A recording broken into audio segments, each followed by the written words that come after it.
વિદ્યાર્થીઓ, કેમ છો બધા? મજામાં ને? સાર્થક વિદ્યા મંદિર ઓનલાઈન એજ્યુકેશનમાં આપ સર્વનું સ્વાગત છે. પ્રકરણ 5. આ પ્રકરણમાં આપણે અગાઉ જોયું હતું કે આપણે કોઈ ચિત્ર અથવા વસ્તુને 1/3 ભાગમાં અથવા તો 1/4 ભાગમાં કઈ રીતે ફેરવી શકીએ. આજે આપણે કોઈ ચિત્ર અથવા કોઈ વસ્તુને 1/3 ભાગમાં અથવા 1/6 ભાગમાં કઈ રીતે ફેરવી શકીએ એ જોઈશું. હવે આપણે એક વિડિયો દ્વારા સમજ મેળવીએ. રાજા કૃષ્ણદેવરાયના રાજ્યમાં કેટલીક વિચિત્ર ઘટનાઓ બની રહી હતી. ચુસ્ત સુરક્ષા હોવા છતાં પણ ગુનેગારો જેલમાંથી ભાગી છૂટવામાં સફળ થઈ રહ્યા હતા. રાજાએ તાળાઓ બદલવાની યુક્તિ પણ અજમાવી, પરંતુ તેમ છતાં પણ જેલમાંથી ભાગવાની ઘટનાઓ ઓછી ન થઈ. પરેશાન થઈને રાજાએ તેમના દરબારમાં સૌથી મહાન વિદ્વાન તેનાલી રામાને બોલાવ્યા. તેનાલી રામાએ જૂના અને નવા બંને તાળાઓનું નિરીક્ષણ કર્યું. નિરીક્ષણ કર્યા પછી તેમણે જેલરને પૂછ્યું, શું તમે તાળાઓને દિવસમાં ઘણીવાર ખોલો છો? હા, અમારે જેલને દિવસમાં ઘણીવાર ખોલવી પડે છે. તેનાલી રામા હસ્યા અને તેમણે જેલરને કંઈ કહ્યું અને પછી બંને તાળાઓ પર કેટલાક સંકેતો અંકિત કર્યા અને રાજા પાસે પાછા આવી ગયા. કેટલાક મહિનાઓ વીતી ગયા, પરંતુ કોઈ ગુનેગારની ભાગી જવાની કોઈ સૂચના મળી નહીં.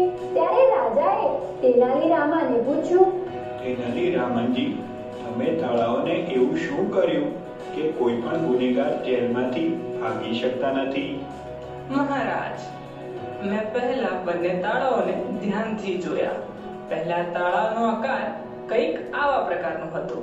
તેને 1/3 ભાગમાં ફેરવતા તે પહેલા જેવું જ દેખાતું હતું. પ્રિય બાળકો, આવો આપણે એકવાર તેનાલી રામાની ચતુરાઈને સમજીએ. આ ચિત્રને જુઓ, તેને 1/6 ફેરવીને જોઈએ. તેવું કરવા માટે આપણે સૌથી પહેલા તેને 6 રેખાઓથી કેન્દ્ર એટલે કે સેન્ટરમાંથી 6 બરાબર ભાગોમાં વહેંચી દઈએ. તમે જોઈ શકો છો કે ચિત્રના કેન્દ્રથી 6 રેખાઓ નીકળી છે. જો તમારે 1/6 ફેરવવું હોય તો આ ચિત્રને આવી રીતે ફેરવો. હવે જો તમારે 1/3 ફેરવવું હોય તો આપણે આ ચિત્રને કેન્દ્રમાંથી 3 સરખા ભાગોમાં વહેંચીશું. આવી રીતે રેખાઓ બનાવો. તમે જોઈ શકો છો કે આ ચિત્રના કેન્દ્રમાંથી 3 રેખાઓ નીકળી છે. હવે આ ચિત્રને આવી રીતે ફેરવો અને આ જુઓ, થઈ ગયા 1/3 પરિભ્રમણ. ચાલો હવે જોઈએ કે કેવી રીતે 1/3 અને 1/6 પરિભ્રમણ વાળી વસ્તુઓ આપણી આસપાસ છે અને કેવી રીતે તેની મદદથી તેનાલી રામા રાજા કૃષ્ણદેવરાય અને પોતાના રાજ્યને મદદ કરે છે. આ તાળાને બંધ કરવા માટે 1/3 ભાગ ફેરવવો પડતો હતો, તો જ તે બંધ થતું હતું. પરંતુ 1/3 ફેરવતા તેના આકારમાં કોઈ ફેરફાર થતો નથી, જેના કારણે ખબર જ પડતી ન હતી કે તાળું બંધ છે કે ખુલ્લું. તાળામાં 1/3 ભાગમાં આંટા ફેરવતા હોવાના કારણે કેટલીક વાર જેલરથી તાળા ખુલ્લા રહી જતા હતા અને ગુનેગારને ભાગવા માટે યોગ્ય તક મળી જતી હતી. પછી જ્યારે તાળાઓને બદલવામાં આવ્યા ત્યારે નવા તાળાનો આકાર કંઈક આવા પ્રકારનો હતો. આ તાળાને બંધ કરવા માટે 1/6 ભાગમાં ફેરવવા પડતા હતા, પરંતુ આ તાળામાં 1/6 ભાગમાં આંટા ફેરવવામાં આવે છે, જેના લીધે 1/6 ભાગ ફેરવતા તે પહેલા જેવા જ દેખાય છે. આ કારણોસર કેટલાક દિવસ પછી એક વખત ફરીથી તાળું ખુલી રહ્યું અને બધા ગુનેગાર ભાગી ગયા. આ સમસ્યાનું સમાધાન કરવા માટે મેં બંને તાળાઓના એક ભાગને અલગ પ્રકારના રંગી કાઢ્યા, જેના લીધે જેલરને એ ખબર પડવા લાગી કે ક્યારે તાળું બંધ છે અને ક્યારે નથી. તે કેવી રીતે તેનાલી રામનજી? જુઓ, હું આ તાળું ફેરવીને બતાવું છું. હાલ તે ખુલ્લું છે અને હવે તેને આ રીતે ફેરવવાથી તે બંધ છે. અરે હા તેનાલી રામનજી, હવે હું જોઈ શકું છું કે તે એકવાર ફરી ગયું છે. મને તમારી યુક્તિ સમજાઈ ગઈ છે. તેનો મતલબ એ કે બીજું તાળું 1/6 ભાગમાં ફેરવતા ખુલતું હતું. તે તાળું ખુલ્લું હોય ત્યારે આવું દેખાય છે અને બંધ હોય ત્યારે આવું દેખાય છે. મને તમારી બુદ્ધિ પર ગર્વ છે તેનાલી રામનજી. તો આજના વિડીયોમાં આપણે થોડીક એવી વસ્તુઓ અને આકૃતિઓ વિશે જાણ્યું. તો આપણે આ વિડીયોમાં શું જોયું? આ વિડીયોમાં આપણે કોઈ વસ્તુને 1/3 ભાગ અને 1/6 ભાગમાં કઈ રીતે ફેરવી શકીએ છીએ એ જોયું. ચલો હવે આપણે સ્વાધ્યાય પોથીનો પ્રશ્ન નંબર 12 જોઈએ. આ પ્રશ્નમાં શું છે?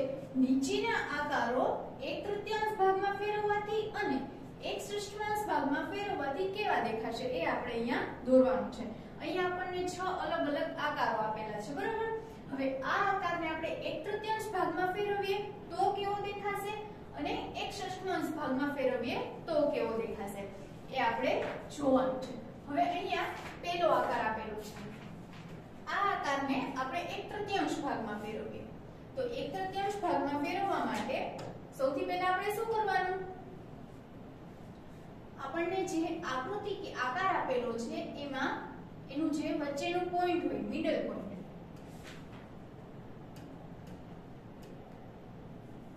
આ વચ્ચેનું જે પોઈન્ટ છે અહીંયાથી આપણે એના 3 સરખા ભાગ કરીશું. કારણ કે આપણે કયા ભાગમાં ફેરવવું છે? અત્યારે 1/3 ભાગમાં ફેરવવું છે એટલા માટે. હવે આ પોઈન્ટ થી એક ભાગ ઉપર, 2 અને 3 આપણે એના 3 ભાગ પાડ્યા. ચલો હવે આપણે આ આકારને ફેરવીએ. આ ઉપરનો ભાગ છે એ કઈ બાજુ આવવો જોઈએ? અહીંયા આવવો જોઈએ, બરોબર?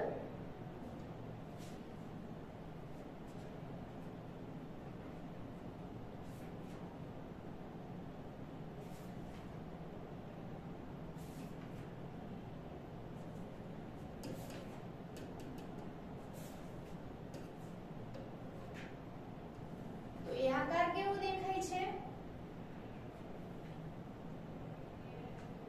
આવો આકાર દેખાશે. એટલે કે અહીંયા આપણને જે આ ત્રિકોણ છે, આ ત્રિકોણ કેવું થઈ જશે? આ પ્રકારનું થઈ જશે, બરાબર? એવી આકૃતિ આપણે ક્યાં દોરેલી છે? અહીંયા દોરેલી છે. હવે 1/3 ભાગ માટે આપણે બીજું જોઈએ. આ જે બીજું છે એને આપણે પેલા વચ્ચેથી 3 સરખા ભાગ કરીએ. 3 ભાગ થયા. હવે આ ભાગને આપણે ક્યાં લઈ આવશું? આ ભાગને આપણે અહીંયા લઈ આવીશું, બરોબર?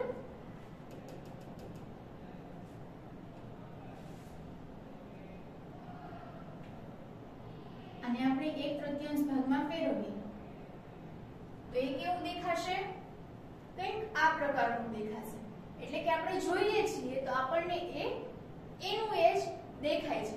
તો આપણે આ આકૃતિ ક્યાં દોરીશું? અહીંયા. હવે જોઈએ ત્રીજી આકૃતિ. ત્રીજી આકૃતિમાં પણ આપણે એ જ રીતે કરીશું. વચ્ચે પોઈન્ટ, એ પોઈન્ટ થી આપણે 3 સરખા ભાગ કરીશું. આ 3 સરખા ભાગ કર્યા, બરાબર? હવે ત્રિકોણનો જે આ ઉપરનો ભાગ છે એ ક્યાં આવી જશે? અહીંયા આવશે. તો ચાલો આપણે એને 1/3 ભાગે ફેરવીએ.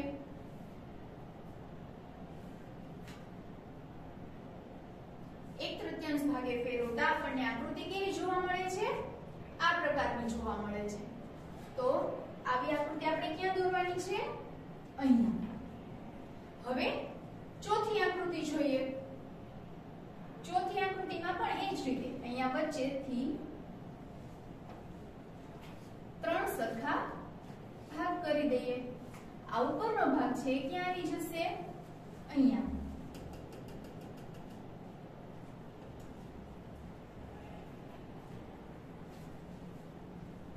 એક તૃતીયાંશ ભાગે ફેરવીએ તો આકૃતિ કેવી થઈ ગઈ? આકૃતિ એની એ જ રહે છે, બરાબર? હવે એ જ રીતે આપણે પાંચમી આકૃતિ જોઈએ. પાંચમી આકૃતિ 1/3 ભાગે ફેરવવી હોય તો આપણે શું કરીશું? એના મધ્ય બિંદુથી 3 સરખા ભાગ કરીશું. આકૃતિના 3 સરખા ભાગ કરીએ ત્યારે શું થાય? ત્રિકોણનો જે આ ઉપરની ટોચ છે એ આ ટોચ ક્યાં આવી જશે? અહીંયાથી અહીંયા આવી જશે. એટલે કે આ આકૃતિએ કેટલા ભાગ ફરી કહેવાય? આકૃતિ 1/3 ભાગ ફરી કહેવાશે. ચાલો હવે આપણે આકૃતિને ફેરવીએ.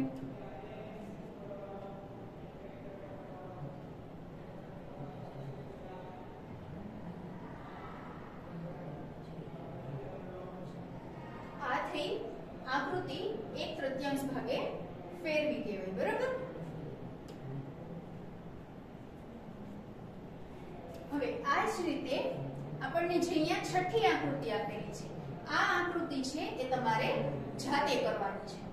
હવે જોઈએ આપણે આકૃતિને 1/6 ભાગમાં કઈ રીતે ફેરવવી.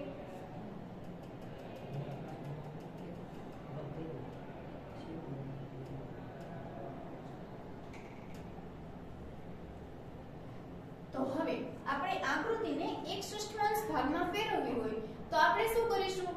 અહીંયા 1/3 ભાગમાં આપણે મધ્ય બિંદુથી એના 3 સરખા ભાગ કરેલા હતા.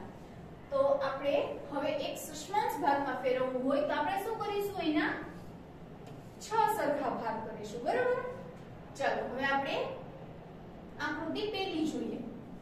પહેલી આકૃતિના આપણે 6 સરખા ભાગ કરીએ. આકૃતિના 6 સરખા ભાગ થયા. હવે આપણે આ આકૃતિમાં આ ટોચને આપણે ક્યાં લઈ આવવાની છે? અહીંયા. તો ચાલો આપણે જોઈએ.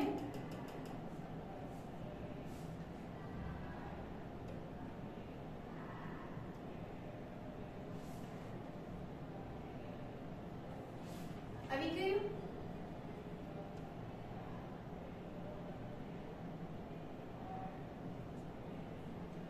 તો આ થઈ આપણે 1/6 ભાગમાં ફેરવ્યું કહેવાય. હવે જોઈએ આપણે આકૃતિ નંબર 2. હવે આપણે આ બીજી આકૃતિ છે એને પણ આપણે 6 સરખા ભાગમાં વહેંચીએ.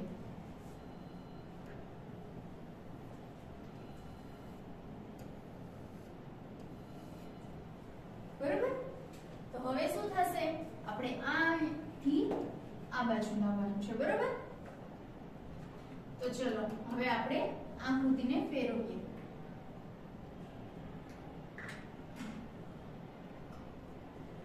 તો આ થઈ 1/6 ભાગમાં ફેરવેલી. હવે જોઈએ ત્રીજી આકૃતિ. ત્રીજી આકૃતિને પણ આપણે 6 સરખા ભાગમાં વહેંચી દઈએ અને આ ભાગને આપણે અહીં સુધી લઈ આવીએ. બરાબર? તો ચલો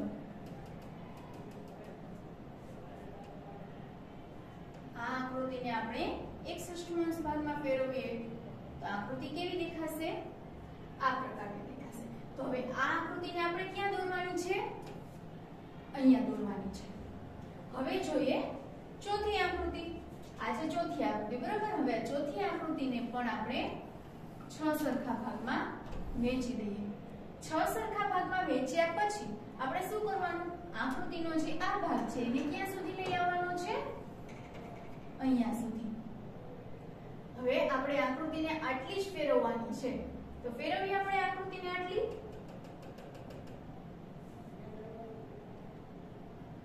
તો આપણે આકૃતિને અહીં સુધી ફેરવીએ તો એ આકૃતિ કેટલી દેખાશે? કેવી દેખાશે? કંઈક આ પ્રકારની દેખાશે. તો આ જે દેખાય છે એ આકૃતિ ક્યાં દોરીશું? આપણે અહીંયા દોરીશું. હવે એ જ રીતે આપણે પાંચમી આકૃતિ જોઈએ.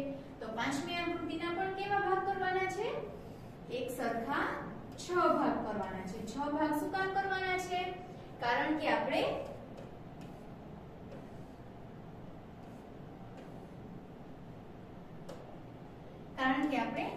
એક ષષ્ઠમાંશ ભાગમાં આકૃતિને ફેરવવાનું છે. એટલે આપણે આકૃતિને અહીંથી અહીં સુધી જ ફેરવીશું.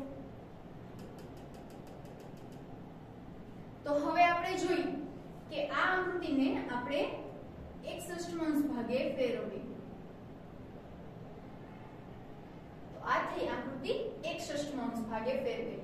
બરાબર. તો હવે આવી આકૃતિ આપણે ક્યાં દોરવાની છે? અહીંયા દોરવાની છે. તો આપણે સ્વાધ્યાય પોથીનો પ્રશ્ન નંબર 12 જોયો. બરાબર. હવે આપણે સ્વાધ્યાય પોથીનો પ્રશ્ન નંબર 13 જોઈશું.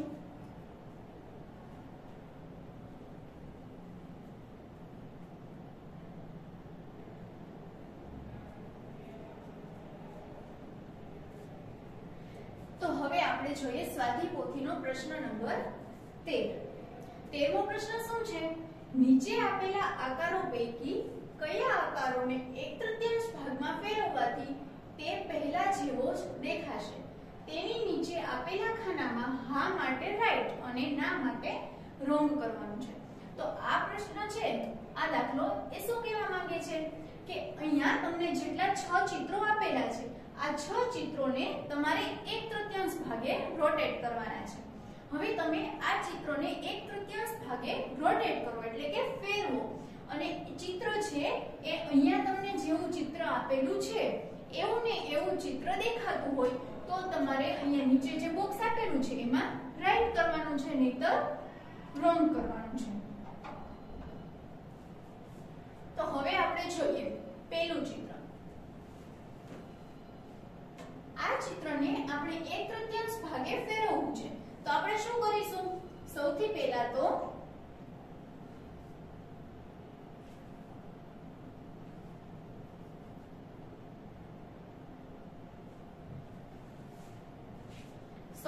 આપણે ચિત્રને 3 સરખા ભાગમાં વહેંચીશું. હવે ચિત્રને 3 સરખા ભાગમાં કઈ રીતે વહેંચાય? એના મધ્ય બિંદુથી ચિત્રના 3 સરખા ભાગ કરવાના. આપણે આ 3 સરખા ભાગ કર્યા. હવે ચિત્રનો જે આ ભાગ છે એને ક્યાં લઈ આવવાનો? અહીંયા લઈ આવવાનો. બરાબર.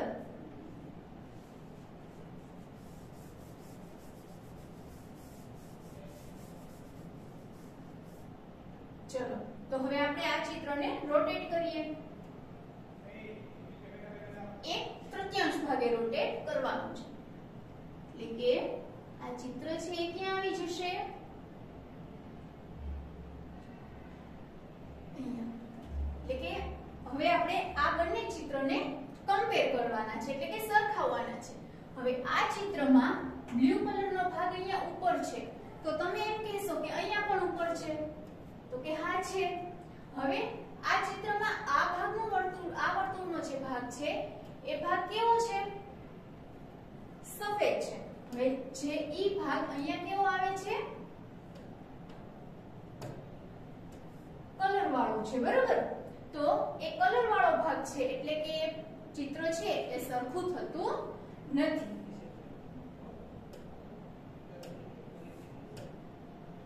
તો અહીંયા આપણે શું કરીશું? રોંગ કરીશું.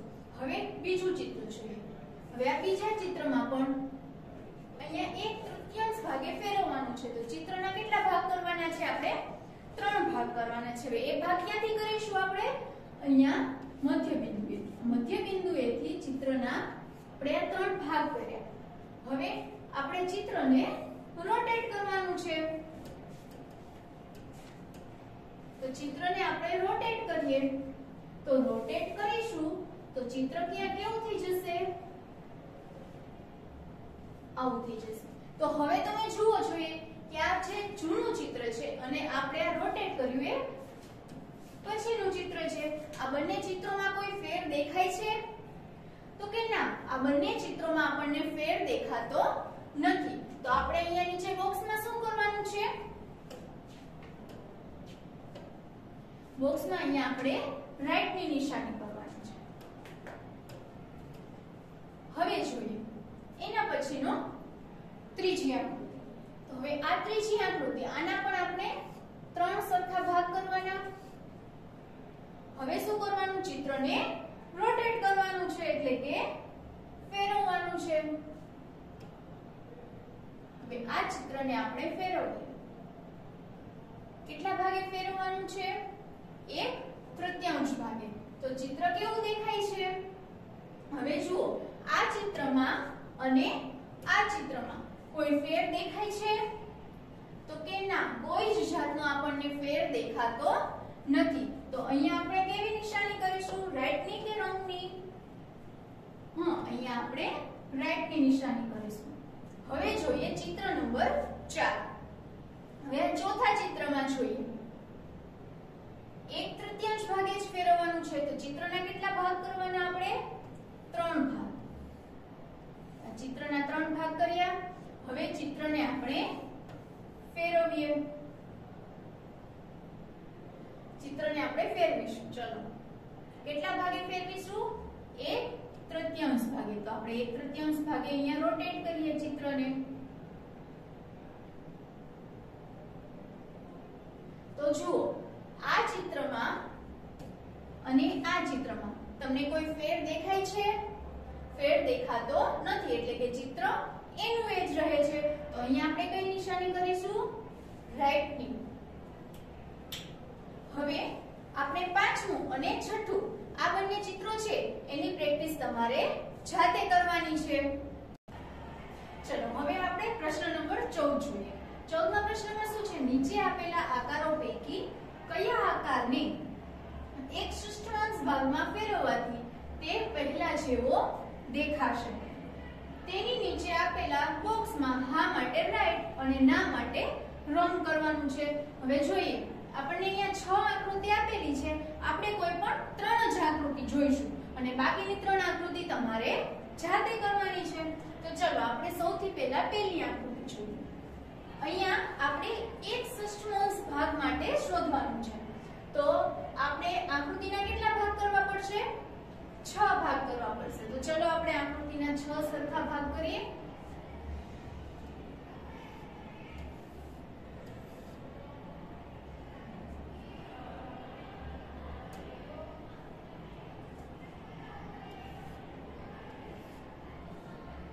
ચલો, હવે આપણે આકૃતિને રોટેટ કરીએ. હવે તો આ ભાગ છે એ ક્યાં આવી જશે? અહીંયા આવી જશે, બરાબર?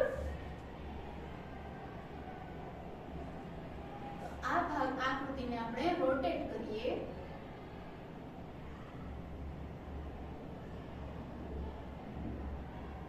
તો એ આકૃતિ કેવી દેખાશે? આવી કંઈક દેખાશે. તો હવે આ આકૃતિમાં અને આ આકૃતિમાં આપણને કંઈ ફેર દેખાય છે? તો કે ના, ફેર દેખાતો નથી. તો અહીંયા આપણે શું કરવાનું? રાઈટ ની નિશાની કરવાની છે. હવે એ જ રીતે આપણે જોઈએ ચોથી આકૃતિ. તો ચોથી આકૃતિમાં પણ એક સરખા કેટલા ભાગ કરવાના છે? 6 ભાગ કરવાના છે. હવે આ આકૃતિને આપણે રોટેટ કરશું એટલે આ ભાગ ક્યાં આવી જશે? અહીંયા આવી જશે.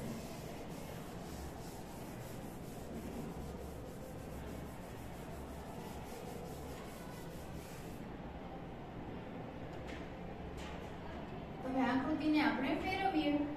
એક ષષ્ઠાંશ ભાગ એટલે આકૃતિ આવી દેખાશે. હવે તમે જુઓ, આ આકૃતિમાં અને આ આકૃતિમાં કઈ ફેર દેખાય છે? નહીં. તો આપણે આ બોક્સમાં શું કરશું? રાઈટ ની નિશાની કરીશું. હવે જોઈએ પાંચમી આકૃતિ. 6 સરખા ભાગ કરો પહેલા, પછી આ ભાગને રોટેટ કરીને અહીંયા સુધી લાવો.